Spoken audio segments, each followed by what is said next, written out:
بسم الله الرحمن الرحيم والصلاة والسلام على أشرف المرسلين وعلى آله وصحبه أجمعين. On se retrouve dans cette conférence dans laquelle on va entamer un sujet qui est très important d'ordre procédural. Ça veut dire c'est l'acheminement de la procédure de l'action en justice, parce que chaque action en justice doit bien sûr ou plutôt a comme objectif d'obtenir un jugement. Donc on va consacrer la séance d'aujourd'hui au jugement. Bien sûr on doit comprendre, parce que on va essayer de comprendre les compositions d'un jugement, comment les formes, les types de jugement et les règles procédurales régissant le jugement en général, parce qu'il y a des questions qui s'opposent, l'architecture, ce qui doit être signé lorsqu'il y a un empêchement par rapport au juge, par rapport au conseiller au niveau de la cour d'appel, au juge rapporteur, donc qu'est-ce qu'il faut faire, et la force probante d'un jugement. Est-ce qu'on peut parler des jugements lorsqu'il y a eu une faute ou une erreur, qui se charge bien sûr de rectifier ou de revoir la chose? Toutes ces questions, on va répondre à toutes ces questions dans la séance d'aujourd'hui. Bien sûr, la première règle que tout le monde connaît, c'est que les jugements au Maroc ils sont rendus au nom de Sa Majesté et en vertu de la loi. Donc c'est une disposition légale qu'on trouve au niveau de l'article 50 du Code de procédure civile.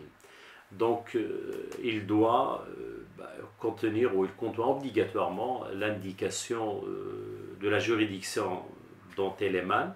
Donc est-ce que c'est le tribunal de première instance, la cour d'appel, le tribunal de commerce? Bien sûr, on trouve souvent donc Royaume du Maroc, ministère de la Justice, cour d'appel, tribunal de première instance, etc. Donc numéro de l'affaire, etc., etc. Donc ces informations sont des informations d'ordre administratif. Donc en cas d'erreur, donc on se réfère au secrétariat greffe pour rectifier s'il y a une faute dans ce genre d'informations. Donc parce qu'ils ne font pas stricto sensu partie de jugement. Parce que le tribunal, il rectifie ses fautes. Pas les fautes des justiciables ou des parties, donc selon l'article 26 du Code de procédure civile. Alors les noms des juges, lorsqu'on parle de juge, je parle de juge dans le sens large, donc ça peut être un juge, lorsqu'on parle de juge au niveau de premier degré, on parle des juges, au niveau de la cour d'appel et de la cour de cassation, on parle des conseillers, donc les juges qui ont délibéré ce jugement. La date de jugement elle est très importante, donc le nom du représentant du ministère public et bien sûr le nom de secrétariat greffe, parce que le secrétariat greffe est une institution, faites attention, c'est une institution qui est indépendante.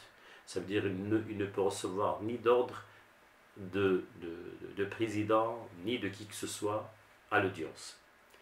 Donc elle est témoin de tout ce qui se déroule au niveau de l'audience, témoin par rapport aux parties, par rapport au ministère public et par rapport au juge. Donc elle relate tout ce qui se passe au niveau de l'audience dans un PV qui est un PV authentique.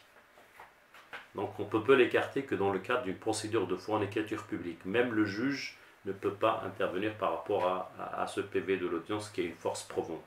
Alors le cas échéant, le nom des avocats, et le jugement doit obligatoirement exposer les prétentions respectives des parties, parce que là, l'article 3 du Code de procédure civile est clair, le juge statue dans la limite des demandes des parties. Donc c'est à partir des prétentions que le tribunal peut faire ses analyses, c'est à partir de là qu'il va développer son réflexe juridique. Alors le jugement doit être motivé. Un jugement non motivé ou mal motivé est nul. Donc la motivation de jugement est obligatoire. On peut dire selon l'adage, donc le oui doit être justifié et le non doit être motivé. Alors, il énonce la décision sous forme de dispositif. Là, c'est le dispositif, il est très important parce que c'est le dispositif qu'on va exécuter. Donc c'est le dispositif qui sera exécuté. Donc il est très important qu'il soit clair, qu'il soit précis, qu'il soit, ça veut dire sans équivoque. Alors il doit être signé par, on verra après que le problème de signature, donc il doit être signé par le président et par le greffier, le juge rapporteur, le juge chargé de l'affaire, et au niveau bien sûr le juge chargé de l'affaire et le président et le greffier au niveau de la cour d'appel. On parle de juge, le juge conseiller ou le conseiller chargé de l'affaire. Alors la mention ou l'inexactitude d'une information ne rend pas automatiquement le jugement nul, mais pour la nullité d'un jugement ne peut se faire qu'à travers les voies de recours. Parce que si tu ne fais pas appel, cette irrégularité va devenir légale et le jugement va être exécuté. Donc le seul moyen pour invoquer toute irrégularité, c'est les voies de recours. Alors traditionnellement, le jugement comporte 3 parties.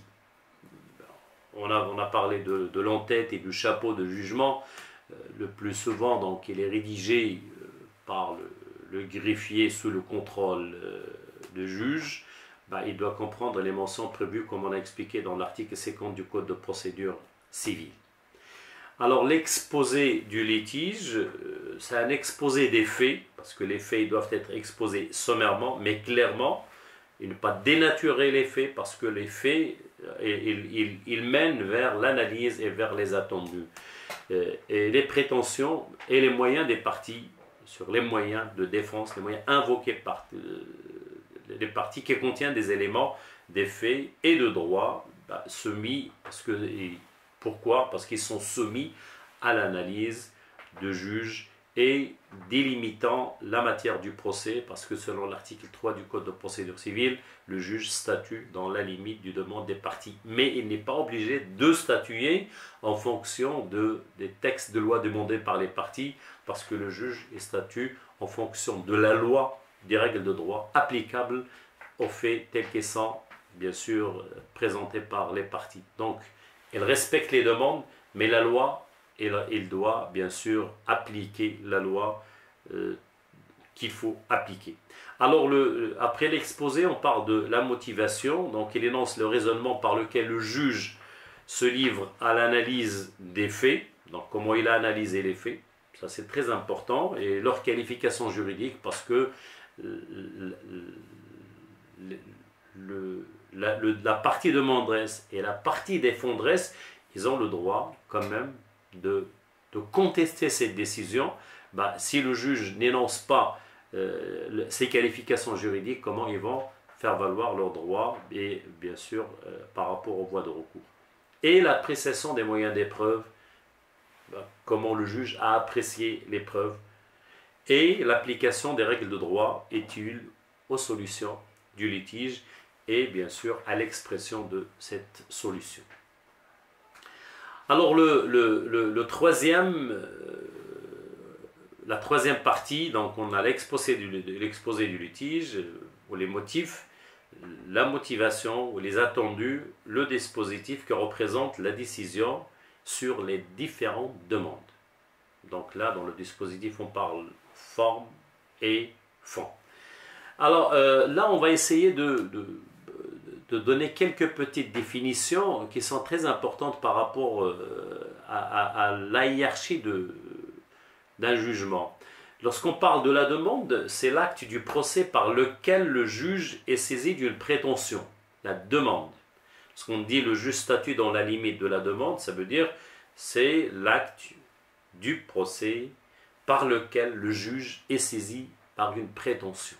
Donc là, le demandeur. C'est pour cela, lorsqu'on dit par exemple au niveau de traitement des difficultés d'entreprise, la déclaration de créance est une demande en justice.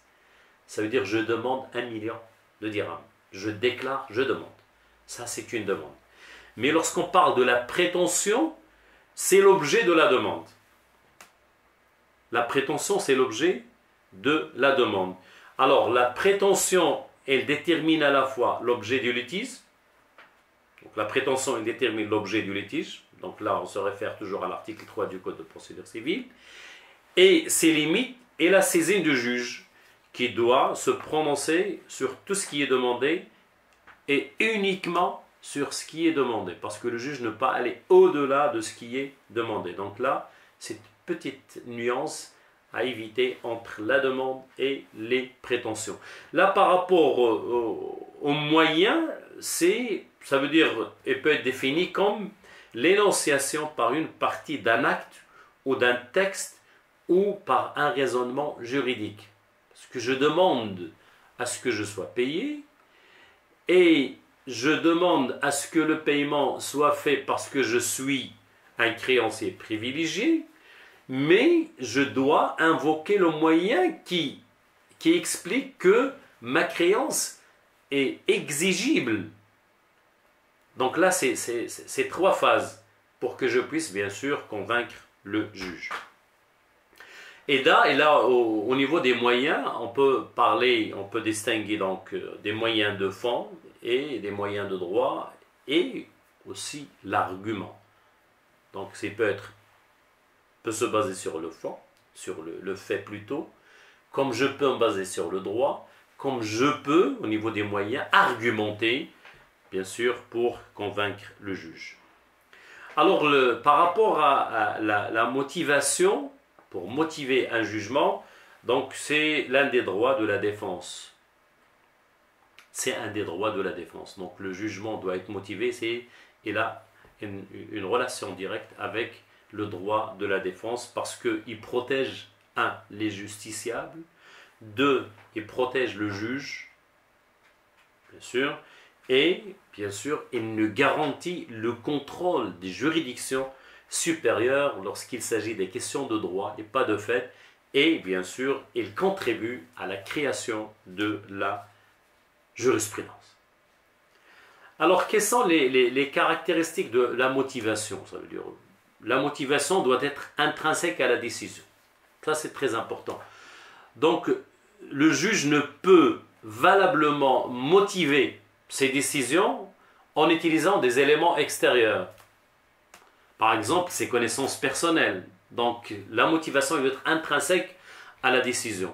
Deuxièmement, la motivation, elle doit être précise. C'est très important. Ça veut dire le juge s'explique sur les éléments de preuve retenus à l'appui de sa décision. Ça veut dire qu'il y a un lien, le cordon ombilical entre les éléments de preuve et la motivation. Deuxièmement, elle dégage le fondement juridique de sa décision. Ça veut dire que le juge, à travers la motivation, il doit dégager le fondement juridique de sa décision. Le troisième, la motivation doit être pertinente. Vous allez me dire, mais c'est quoi la différence entre précise et pertinente? Pertinente, tout simplement, seuls les motifs qui ont une valeur, c'est les motifs pertinents. Alors, quels sont les motifs qui ne sont pas pertinents? Je parle ici des motifs qui sont ambigus, les motifs qui sont inopérants et les motifs qui sont hypothétiques. Donc, lorsqu'il s'agit d'un de ces trois, automatiquement, on dit que la motivation n'est pas pertinente. Donc, le style doit être clair et sans équivoque, bien sûr, en termes de motivation. Alors, la motivation aussi doit être intelligible. Ça veut dire il doit pas avoir plusieurs sens. Donc, il doit être clair, aller dans un seul sens. Et la motivation doit être impartiale. Ça veut dire le juge, parce que par les règles de la bonne justice, c'est que le juge, c'est l'impartialité de juge. Donc, le juge doit statuer avec toute impartialité. Donc, la motivation doit être aussi impartiale. Alors, par rapport au dispositif, le dispositif est une partie qui est très importante de jugement. Il contient tout simplement, la solution du litige. Alors, ce sont les décisions énoncées dans le dispositif qui donneront lieu à l'exécution. Alors, le dispositif doit rester fixé dans les limites fixées par les parties dans le cadre de leurs prétentions. Alors, le dispositif, il doit être complet.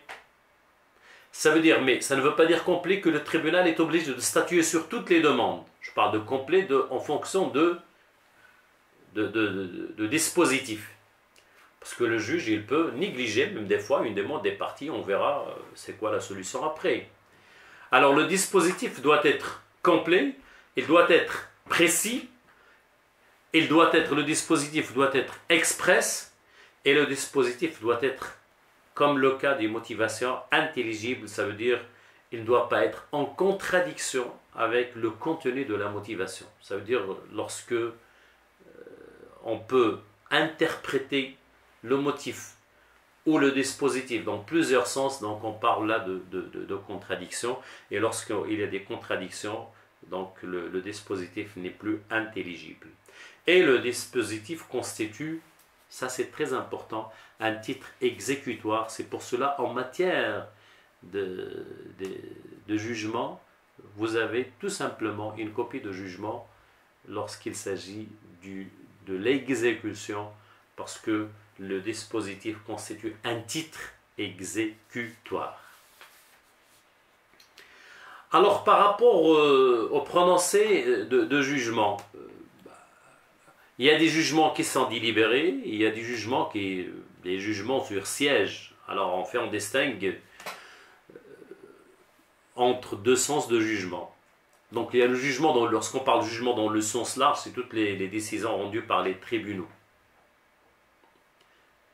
Sens large.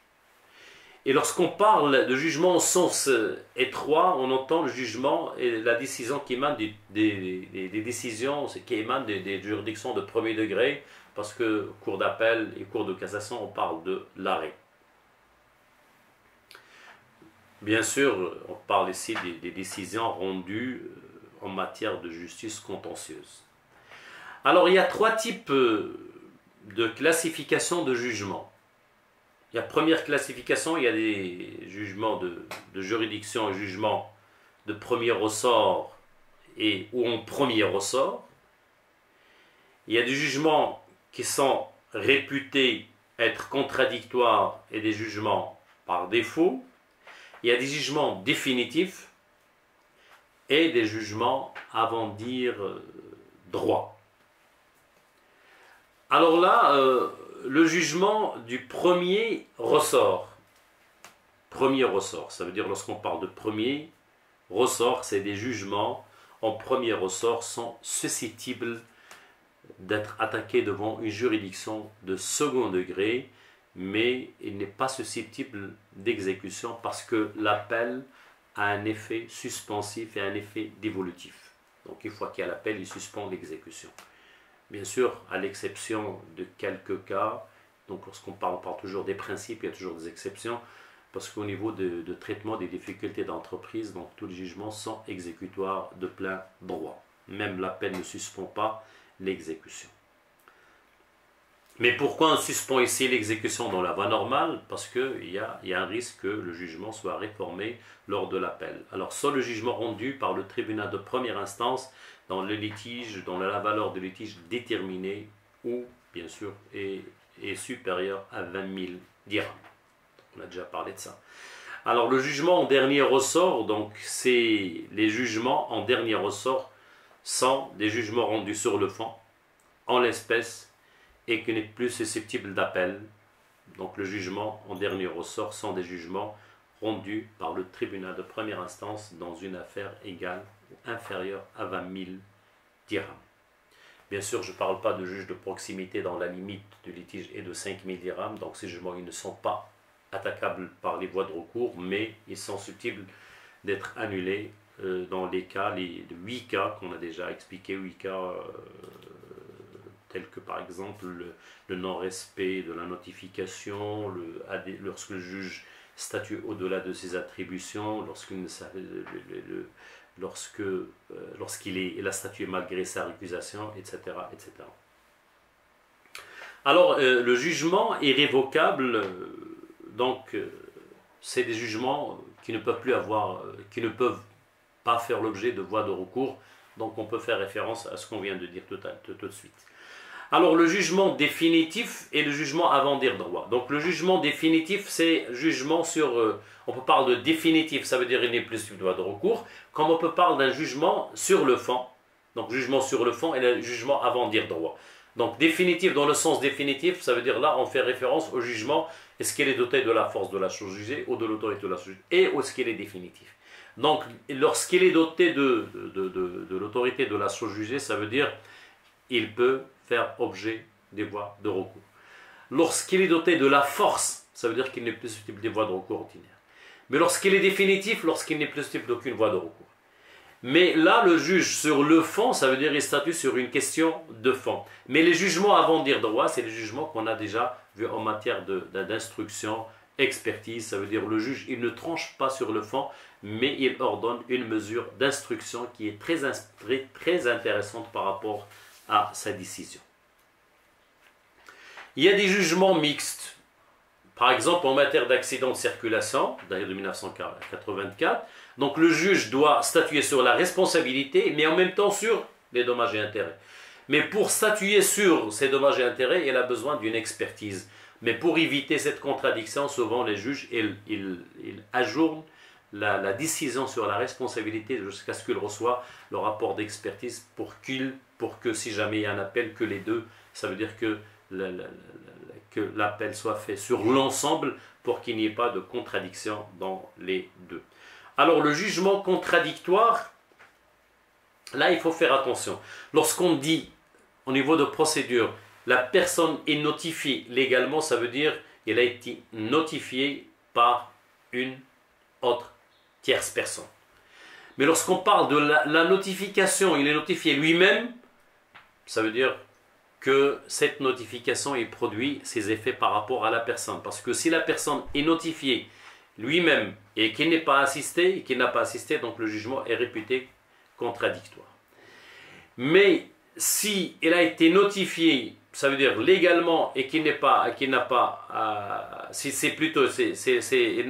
assisté à l'audience, donc il sera condamné par défaut. Alors le jugement contradictoire, ce sont des décisions de justice rendues au bout d'une instance à laquelle le défendeur a été dûment appelé, sans des jugements contradictoires. Et lorsqu'on parle de notification, donc la notification, elle est liée à la réponse. Parce que il n'a pas été notifié, mais il a assisté ou il a répondu, donc il n'y a pas de souci. Donc la réponse est très importante par rapport à la notification. Où il a été notifié, il n'a pas assisté. Alors lorsqu'on parle de jugement par défaut, ça veut dire qu'il a été notifié et il n'a pas assisté. C'est pour cela que là, le seul moyen qui reste, c'est pour contester la décision, c'est l'opposition. Le jugement réputé contradictoire, ça veut dire qu'il a été notifié personnellement, mais il n'a pas assisté. Et là, bien sûr, lorsqu'on parle assister, on parle soit il a assisté physiquement ou il a répondu, bien sûr. Là au niveau, il y a une remarque qui est très importante. Faites attention, parce que des fois, on risque de faire une petite conviction en lisant l'article 329, paragraphe 9 du Code de procédure civile, parce que ce texte, il parle de sorte de jugement préliminaire. Préliminaire, je ne parle pas de jugement avant dire droit dans la procédure civile, mais de jugement préliminaire parce qu'en matière d'arbitrage, préalablement à tout examen, au fond, il appartient au tribunal arbitral de statuer, soit d'office, soit sur la demande de l'une des parties, sur la validité et les limites de ses compétences. Donc là, on parle de jugement préliminaire au niveau de l'arbitrage, mais ce jugement préliminaire n'existe pas au niveau de la procédure civile. On parle d'un jugement avant dire droit, un jugement sur le fond. Donc, parce que les arbitres, ils ont besoin de statuer sur la validité de la convention d'arbitrage et ils ont aussi besoin de statuer sur leurs compétences en matière bien sûr, de l'arbitrage. Si le jugement, en cas d'absence d'une partie, ça veut dire une partie est introuvable et elle est absente tout le temps, donc là on peut passer à la nomination d'un curateur en la personne d'un agent de greffe avec bien sûr là le jugement, c'est un jugement avant dire droit, donc le curateur elle représente la partie concernée dans les procédures. Alors, pour la régularité d'un jugement, donc là, je vous renvoie vers l'article 50 du Code de procédure civile par rapport au jugement de premier degré et à l'article 345 pour les arrêts au niveau de la cour d'appel. Donc là, le problème qui se pose, c'est au niveau de la signature. Là, le jugement, s'il n'est pas, ça veut dire il doit être signé, selon le cas, par le président de l'audience, le juge rapporteur et le greffier, ou par le juge chargé de l'affaire et le greffier. Donc s'il y a un empêchement par rapport au président, donc on passe à un juge, s'il y a un empêchement par rapport au secrétaire greffier, il suffit que le président fait mention sur le jugement et qu'il signe. Donc la même chose au niveau, mais il y a une précision, c'est que le jugement doit obligatoirement être signé dans un délai de 24 heures. Donc s'il y a un empêchement par rapport au président, donc le juge le plus ancien signe à la place du juge. La même chose bien sûr, lorsqu'il y a un empêchement par rapport au juge et par rapport au greffier, ça veut dire les deux n'ont pas pu signer, donc l'affaire doit revenir à l'audience pour de nouveaux débats et de jugement. Alors le jugement, une fois qu'il est rendu, il a un effet, il a des effets par rapport au juge. Donc le jugement dessaisit le juge, ça c'est très important. Et là, je vous renvoie vers les dispositions de l'article 451. L'autorité de la chose jugée aussi ne s'attache qu'au dispositif du jugement. Donc, à condition qu'il faut que la chose demandée soit la même, que la demande soit fondée sur la même cause et que la demande soit entre les mêmes parties et formée par elles et qu'entre elles en la même qualité. Donc, bien sûr, une fois que le jugement est rendu par rapport aux parties, donc il fait foi tant qu'il n'est pas, bien sûr, contesté au niveau des voies de recours. Et bien sûr, là, la notion de partie, elle est reconnue bien sûr, aux héritiers, aux ayants cause, à titre universel et à titre particulier. Là, une dernière remarque, il y a 3 types d'expéditions. Donc, il y a une expédition simple en fonction, donc elle est attribuée à toute personne qui a la qualité et intérêt, donc elle est certifiée conforme par le greffier. Il y a des expéditions pour notification en fonction de personnes à notifier, donc il doit toujours être certifié conforme par le greffier. Il y a l'expédition exécutoire, donc donc là une seule copie, faites attention, et il doit comprendre la formule exécutoire exigée par l'article 433 du Code de procédure civile, sur lequel Sa Majesté le Roi demande et ordonne à tous les agents à ce requis de mettre le dit jugement ou arrêt en exécution au procureur pour garantir cette exécution. Et je vous remercie.